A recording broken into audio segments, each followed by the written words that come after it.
నమస్తే ఫ్రెండ్స్, నేను మీ Shravani. Welcome back to Shravani's kitchen. ఈరోజు మన కిచెన్లో మృదువైన కట్టె పొంగల్ని చూపించబోతున్నానండి. బియ్యం పెసరపప్పు కాంబినేషన్తో చేసిన ఈ పొంగలిని కట్టె పొంగలని, బెన్ పొంగలని లేదా సింపుల్గా పప్పన్నమని అంటుంటారు. దీన్ని మనం ప్రసాదం కోసమైనా, లంచ్లోకైనా, డిన్నర్లోకైనా చాలా రుచిగా ఇంకా తక్కువ టైంలోనే చేసుకోవచ్చు. తిన్నా కొద్దీ నోట్లో వెన్నెలా జారిపోతూ ఇంకా ఇంకా తినాలనిపిస్తుంది. మరి ఎంతో రుచిగా నోరూరించే ఈ కట్టె పొంగలిని సింపుల్గా కుక్కర్లో ఎలా చేయాలో ఇప్పుడు చూద్దాం రండి. ముందుగా ఒక గిన్నెలోకి 1 కప్పు బియ్యం తీసుకోండి. ఇక్కడ నేను నార్మల్గా మనం రెగ్యులర్గా వాడుకునే బియ్యమే వాడుతున్నానండి. మీరు కావాలంటే రేషన్ బియ్యమైనా తీసుకోవచ్చు. అలాగే మనం ఏ కప్పుతో అయితే బియ్యం తీసుకున్నామో అదే కప్పుతో ఒక 1/4 కప్పు పెసరపప్పును తీసుకొని పప్పు బియ్యాన్ని చక్కగా కడిగి తీసుకోండి. పప్పు బియ్యాన్ని బాగా కడిగి నీళ్ళన్నీ వంపేసి తీసుకోండి. ఇప్పుడు మరో పక్కన కుక్కర్లోకి 1 టేబుల్ స్పూన్ నెయ్యిని తీసుకొని మనం కడిగి పెట్టిన బియ్యం పెసరపప్పుని నీళ్లు పడకుండా తీసుకోండి. స్టార్టింగ్ ఒక 2-3 నిమిషాలు హై ఫ్లేమ్లో ఫ్రై చేశాక మళ్ళీ ఒక 2-3 నిమిషాలు మీడియం ఫ్లేమ్లో ఫ్రై చేయండి. ఇలా ఫ్రై చేయడం వలన పప్పు బియ్యం నెయ్యిలో బాగా ఫ్రై అయ్యి పొంగలి రుచి అనేది చాలా బాగుంటుంది. చూడండి, ఇలా చక్కగా ఫ్రై చేశాక మనం ఏ కప్పుతో అయితే బియ్యం కొలిచి తీసుకున్నామో అదే కప్పుతో నీళ్ళను కూడా కొలిచి తీసుకుందాం. 1, 2, 3, 4 కప్పులు, 5 కప్పులు, 6. మనం తీసుకున్న ఈ క్వాంటిటీకి 6 కప్పుల నీళ్ళను తీసుకోండి. అలాగే ఇందులోనే కొన్ని శుభ్రంగా కడిగిన కరివేపాకుల్ని, 1/2 టీ స్పూన్ జీలకర్ర, మరో 1/2 టీ స్పూన్ మిరియాలను తీసుకోండి. ఇందులో బియ్యం పప్పుతో పాటు మిరియాలను కొంచెం జీలకర్ర వేసి ఉడికించడం వలన చాలా రుచిగా ఉంటుంది. అలాగే ఇదే టైంలో రుచికి సరిపడా ఉప్పుని కూడా తీసుకోండి.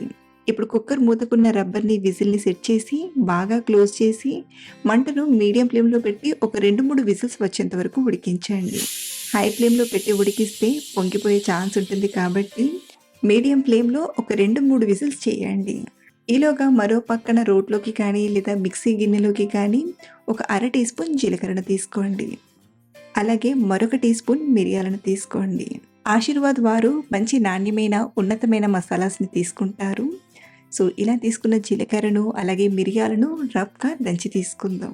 మీరు కావాలంటే మెత్తని పొడిలా అయినా గ్రైండ్ చేయొచ్చు, లేదా అక్కడక్కడ పలుకులు తరిగేలా ఉండాలనుకుంటే ఇలా రఫ్గా దంచి అయినా తీసుకోవచ్చు.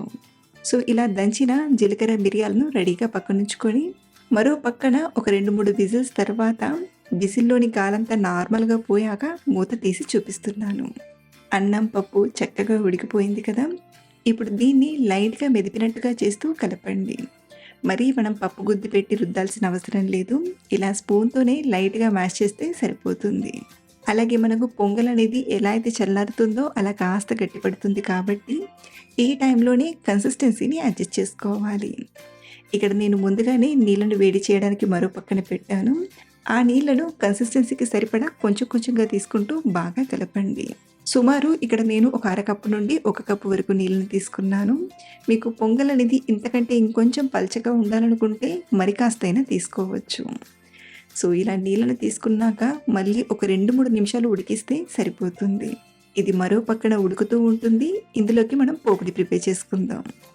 పోపు కోసం ఒక 3-4 టేబుల్ స్పూన్ల నెయ్యిని తీసుకొని నెయ్యి వేడయ్యాక 1/2 టీ స్పూన్ ఆవాలను తీసుకోండి. అలాగే ఇందులోనే మనం దంచిన జీలకర్ర మిరియాలను కూడా తీసుకొని దూరగా ఫ్రై చేయండి. ఇప్పుడు ఇందులోకి సన్నగా తరిగిన 1 టీ స్పూన్ అల్లం ముక్కల్ని, 2 పచ్చిమిరపకాయల్ని ఇలా సన్నగా కట్ చేసి తీసుకోండి.